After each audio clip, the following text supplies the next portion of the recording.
Hi అండి, welcome to lavash by it where it love it. ఈరోజు మనకి collection వచ్చేసి మంచి ఫెస్టివల్ వేర్ది అండ్ పార్టీ వేర్ కూడా మంచి ఉంటుంది అనమాట. మన వార్డ్రోబ్లో ఖచ్చితంగా ఉండవలసిన ఒక కలెక్షన్ అనమాట. మ్యారేజ్ ఫంక్షన్స్ కానీ రిసెప్షన్స్ కానీ సింపుల్గా ఎలిగెంట్గా మనకి ఇది కనిపిస్తుంది అనమాట. మనకి నెక్ వచ్చేసి రౌండ్ నెక్ వస్తుంది. మనకి హ్యాండ్ వర్క్ అయితే ఫుల్ గ్రాండ్ హ్యాండ్ వర్క్ అయితే వస్తుంది అనమాట. మంచి పేస్టల్ షేడ్స్లో ఉన్నాయి. దుపట్టా వచ్చేసి బనారసి వీవింగ్లో వస్తుంది. టూ సైడ్స్ మనకి బిగ్ బార్డర్ వస్తారు అండ్ వీవింగ్లో వచ్చేసి లీఫ్ మోటివ్స్ అనేటివి ఇచ్చారనమాట. బాగుంది, చూడడానికి క్లాసిక్గా చాలా బాగుందన్నమాట, ఎలిగెంట్గా ఉంది.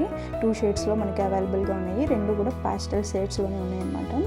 అండ్ ఇది వచ్చేసి లెలాక్ కలర్, ఇంకొకటి వచ్చేసి బ్లూ అంటారు కదండి, అదే ఉందన్నమాట. అండ్ వీవింగ్లో చాలా బాగుందన్నమాట. 2 సైజెస్ అవైలబుల్గా ఉన్నాయి, 40, 42, 38 చెస్ట్ ఉన్న వాళ్ళకి కూడా 40 అనేది మంచిగా కరెక్ట్గా సరిపోతుంది ఫిట్గా. మనకి ప్యాంట్ ప్లెయిన్గా వస్తుంది, ఎలాస్టిక్ అండ్ గుడ్ స్టిచ్చింగ్ అనేది ఉంటుంది అనమాట. మనకి ఎవరికైనా కావాలన్న వాళ్ళు తప్పకుండా మన దగ్గర ట్రై చేయండి. ప్రైస్ వచ్చేసి మనకి బడ్జెట్ రేంజ్లోనే వస్తుంది అండ్ 1999, 1999 అనమాట. ట్రై చేయండి, ఇలా ఉంటుంది అనమాట ఫిల్ వ్యూ. అండ్ ఇంకొక షేడ్ అనమాట, ఇది చూసి ట్రై చేయండి. Thank you.